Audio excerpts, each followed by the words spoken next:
পশ্চিম দিকের পাহাড়ে কালো দাড়িওয়ালা একটি পরিবার থাকতো, অন্যদিকে লাল দাড়িওয়ালা আরো একটি পরিবার থাকতো। তারা আদিম যুগ থেকেই একে অপরের শত্রু হিসেবে ছিল, কিন্তু কালো দাড়িওয়ালা মানুষের মুখের গন্ধে সেখানে থাকা মৌমাছিগুলো অজ্ঞান হয়ে যায়।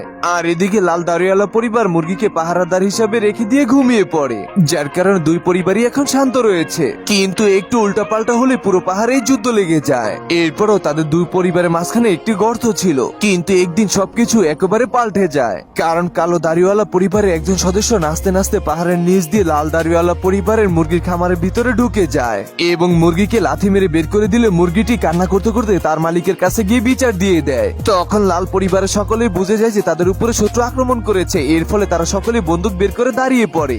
আর কালো পরিবারের সদস্য মুরগি খামার থেকে ডিম নিয়ে বের হলেই তাকে গুলি করতে শুরু করে দেয়, কিন্তু সে ভয়ে পালাতে থাকলেও হঠাৎ করে এটি গুলি এসে তার গায়ে লেগে সেখানেই মারা যায়। এর কারণে দুই পরিবারের মাঝখানে অনেক বড় একটি যুদ্ধ লেগে যায়। আর ওই দিন দেখা যায় পুরো আসমানই কালো হয়ে যায় এবং কয়েকদিন চলতে থাকলে সেখানে থাকা সবাই মারা যায়। কিন্তু এরপরও তারা থামেনি, আত্মা হয়ে আকাশে গিয়ে দুটি মেঘের ভিতরে তাদের দুটি গ্রুপ বসবাস করে। এর 50 বছর পরেই দেখা যায় যে লাল দাড়িওয়ালা পরিবারে অনেক রাগী একটা মেয়ের জন্ম হয়, অন্যদিকে কালো দাড়িওয়ালা পরিবারে একটি পুত্র সন্তানের জন্ম হয়। কিন্তু তাদের পূর্বে শত্রুতার কারণে একে অপরকে বন্দুক নিয়ে খুঁজতে থাকে এবং ছেলেটি মেয়েটাকে দেখা মাত্রই ভালোবেসে ফেলে আর দৌড় দিয়ে তার কাছে চলে যায়। তখনই মেয়েটি পিছনে ঘুরে ছেলেটাকে দেখা মাত্র সেও ছেলেটাকে ভালোবেসে ফেলে। অন্যদিকে তাদের বাপ দাদারা দেখা মাত্রই তাদের রাগের কারণে আকাশে বিজলি জ্বলতে শুরু করে। এরপরও ছেলে মেয়েগুলো না থেমে ধুমধাম গান বাজিয়ে তারা বিয়ে করে ফেলে, কিন্তু একটু একটু করে তাদের মাঝে আবার ঝগড়া হতে শুরু করে। এমনকি ঘরের সকল থালা বাসন দিয়েও ছেলেটাকে ধরে পিটাতে শুরু করে,